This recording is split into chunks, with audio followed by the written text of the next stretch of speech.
हमारे YouTube channel में आपका फिर से स्वागत है। और आज हम पढ़ने वाले हैं जो कल पढ़े थे। टेट 2012 के कुछ क्वेश्चन थे। कल 10 क्वेश्चन कराए थे, आज उसके आगे के 10 क्वेश्चन कराए जाएंगे।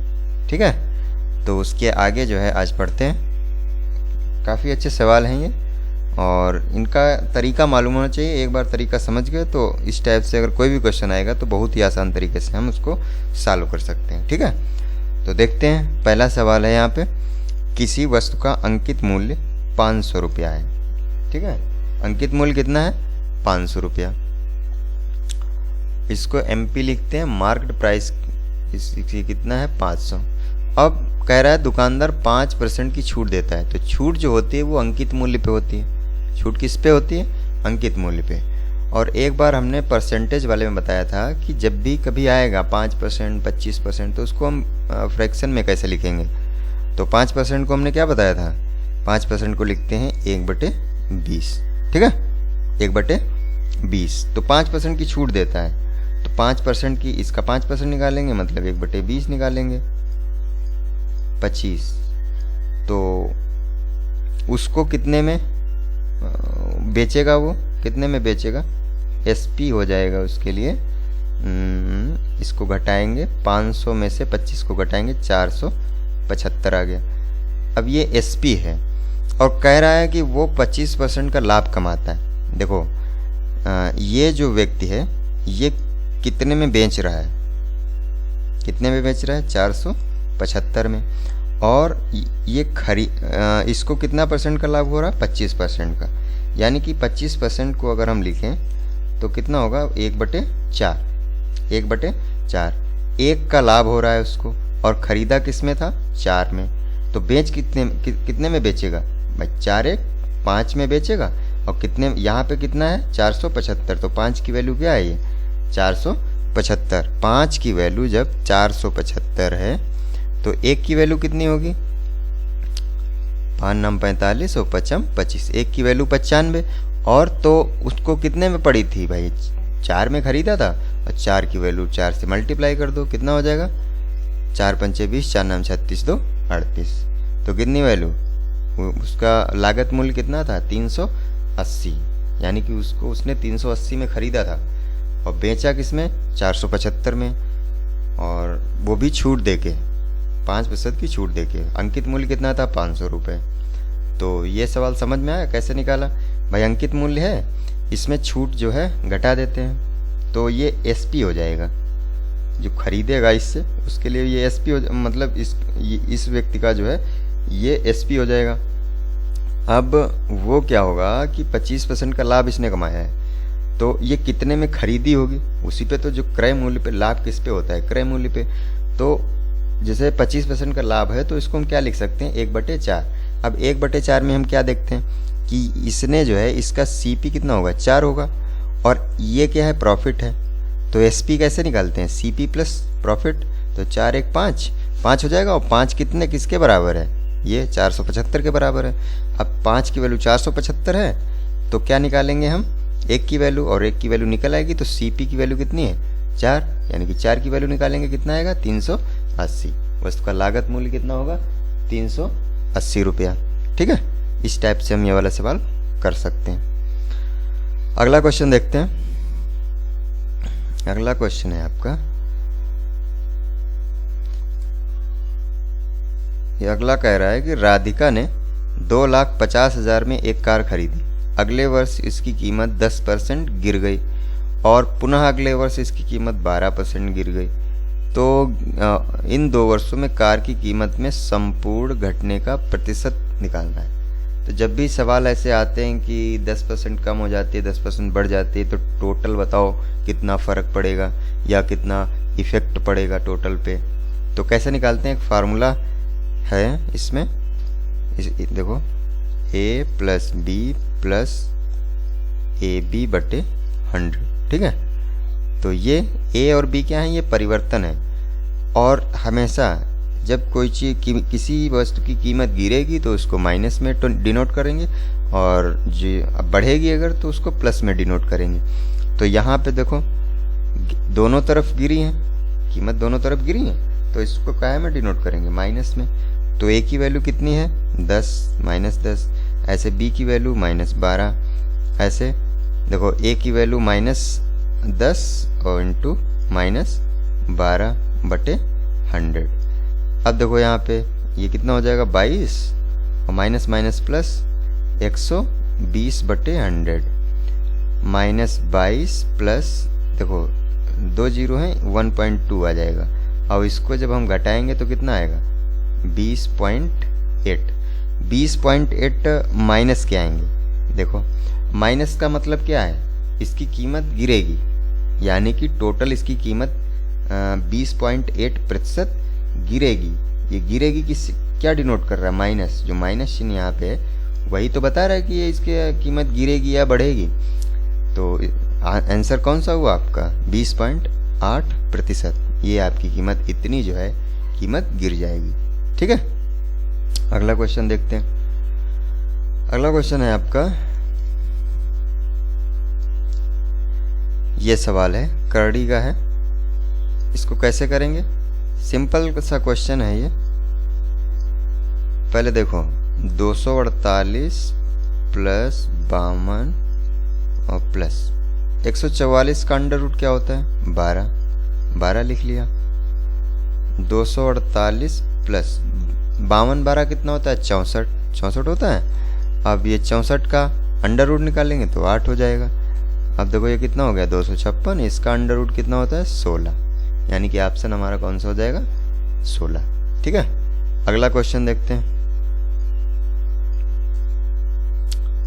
बहुत सरल क्वेश्चन है।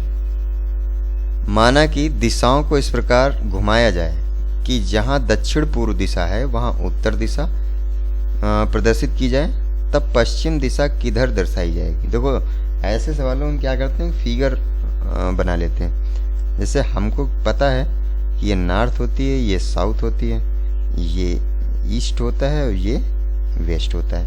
अब इसमें क्या कह रहा है कि जहां दक्षिण पूर्व है, दक्षिण पूर्व मतलब साउथ ईस्ट, तो साउथ ईस्ट दक्षिण पूर्व कहाँ होता है, यहाँ पे लगभग बीच में होता है दक्षिण पूर्व है।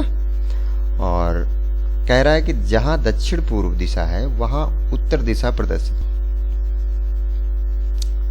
यानी कि उत्तर दिशा को यहां से यहां तक घुमाया गया है, इतना। ठीक है, तो 90 हो गया, 45 हो गया, इधर इतना घुमाया गया, मतलब इधर साइड में घुमाया गया, ऐसे घुमाया जा रहा है।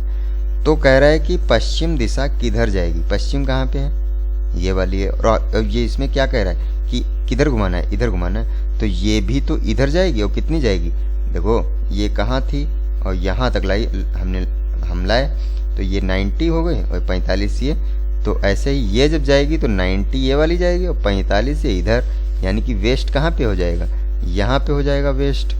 तो ये अब दिशा तुमको एक्चुअल में बताना है कौन सी, नॉर्थ ईस्ट।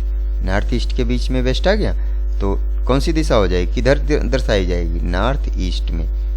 तो नॉर्थ ईस्ट का मतलब उत्तर और पूर्व, तो उत्तर पूर्व आपका आंसर हो जाएगा। समझ में आया। देखो जब फिगर हम बनाते हैं तो आसानी से समझ में आ जाता है कि दक्षिण पूर्व है तो दक्षिण पूर्व ये है, और यहाँ पे अगर नॉर्थ आएगी तो उतनी ही तो ये वाली घूमेगी इधर, ये वाली अगर उधर घूम जाएगी तो यहाँ पे आ जाएगी, और यहाँ पे क्या है, नॉर्थ ईस्ट में है, तो नॉर्थ ईस्ट आंसर हो जाएगा। अगला प्रश्न देखते हैं।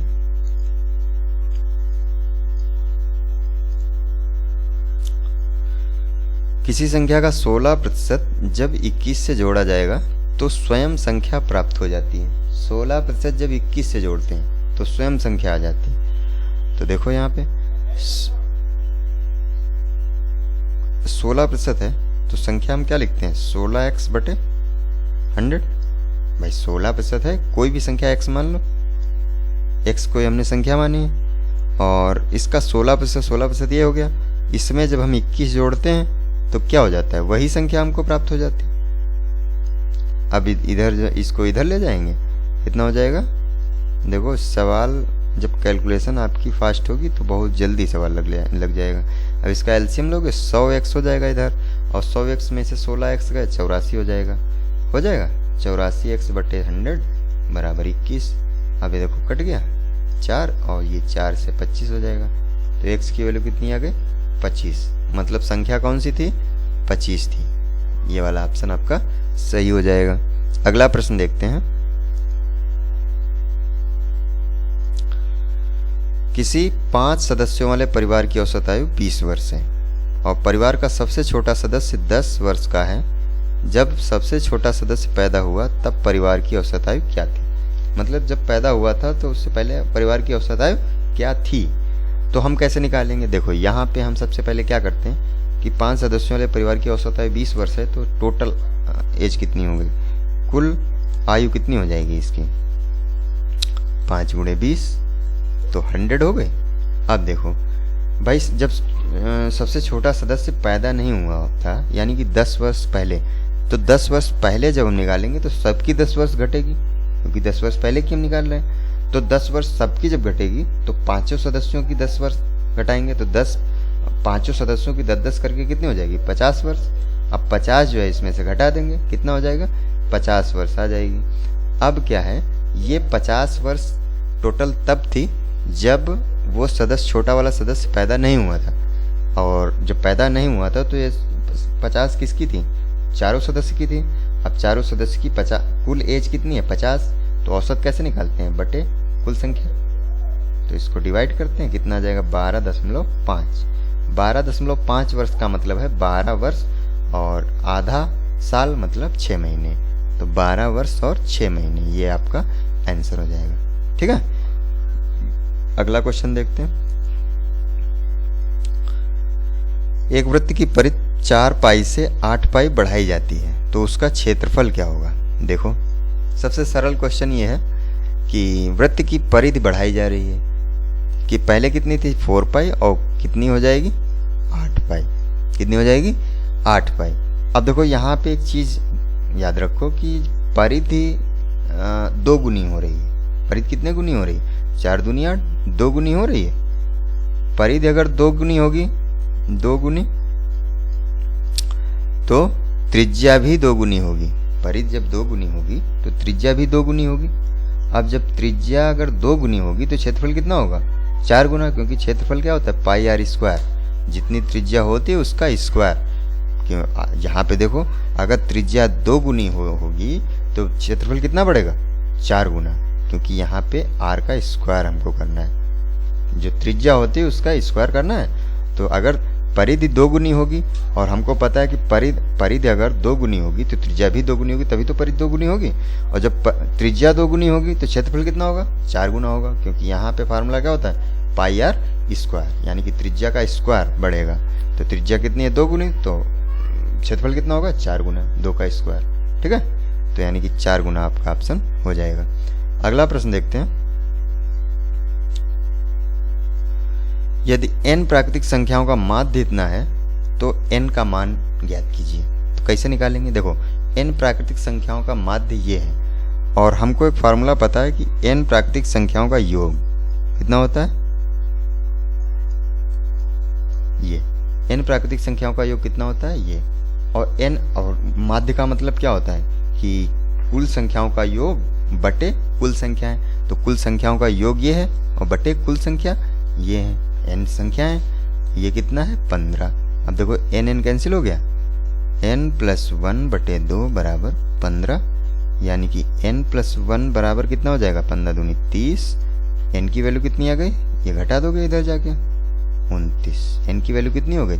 29, यानी कि ऑप्शन नंबर 4 जो है हमारा करेक्ट आंसर हो जाएगा। अगला प्रश्न देखते हैं।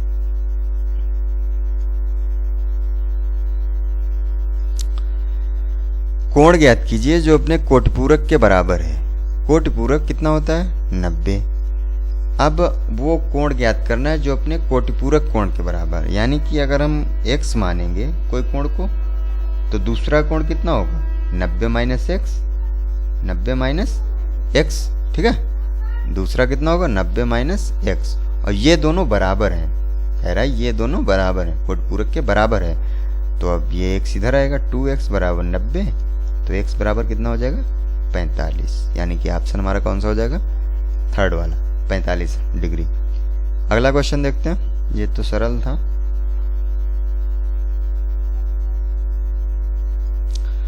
ये देखो ये सवाल, ये इतना है और इधर दिया है सी प्लस डी बराबर √7 है, तो सी प्लस डी का मान ज्ञात कीजिए। तो ऐसे सवालों को हम क्या करते हैं, सबसे पहले क्या मल्टीप्लाई करते हैं उसको। तो इसको नीचे जो है अंडर रूट हटाते हैं, तो क्या करेंगे 4√7 नीचे वाले से चिन्ह बदल के गुणा करते हैं। नीचे भाई अंडर रूट हटाना है हमको, तो इसको जो है गुणा करते हैं, ठीक है।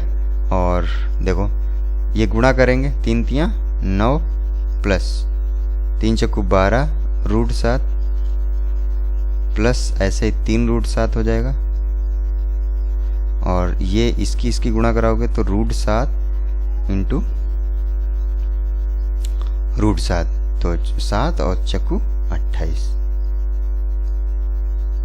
अब देखो a² plus a² minus b² का फार्मूला बनेगा ये, तो a² कितना है 9 हो जाएगा। और इधर -4 चक्कू 16 और 16 सत्ती 112। अब यहाँ पे देखो क्या करेंगे, यहाँ पे इसको जो है इसको ऐड करेंगे 9 8 17 37 हो जाएगा। और इसको करेंगे तो क्या होगा 12 3 15 √7। अब ये कितना आया, यहाँ पे कितना आएगा 103 माइनस के 103। अब इसको अलग अलग करेंगे तो -37 बटे 103, ठीक है। और इसको अलग करेंगे -15 बटे 103 √7, इतना होगा, ठीक है। अब देखो क्या कह रहा है कि सी प्लस डी इधर इसके बराबर क्या था, ये वाला था, तो इसकी जो है तुलना करेंगे हम। तो सी की वैल्यू क्या हो जाएगी, सी की वैल्यू अब देखो यहाँ पे हम लिख लेते हैं, सी की वैल्यू क्या होगी -37 बटे 103, और डी की वैल्यू कितनी होगी, ये -15 बटे 103। अब क्या करेंगे हम, इसमें ऐड करेंगे, तो -37 सी प्लस डी की वैल्यू निकालनी है, तो दोनों को ऐड करना है। तो 7 5 12 सीधे ऐड कर देते हैं हम, क्योंकि एलसीएम तो बराबर 7 5 12 और 2 3 4 5 बटे 103। तो हमारा करेक्ट आंसर कौन सा होगा, बी वाला। ऐसे सवालों में यही करते हैं हम, इसको जो है सॉल्व करते हैं, नीचे अंडर रूट हटाते हैं और फिर तुलना करते हैं, कंपेयर करते हैं दोनों तरफ। तो सी की वैल्यू निकल आती है, डी की वैल्यू निकल आती है, और जब सी डी की वैल्यू निकल आएंगी तो कुछ भी आगे पूछेगा तो वो आपका उत्तर आ जाता है उसमें। तो ये थे हमारे 10 प्रश्न आज के गणित के प्रीवियस ईयर के। ऐसे ही प्रश्न आते रहेंगे, और अगर आपको वीडियो हमारी अच्छी लगी हो तो लाइक शेयर और सब्सक्राइब करिए। धन्यवाद।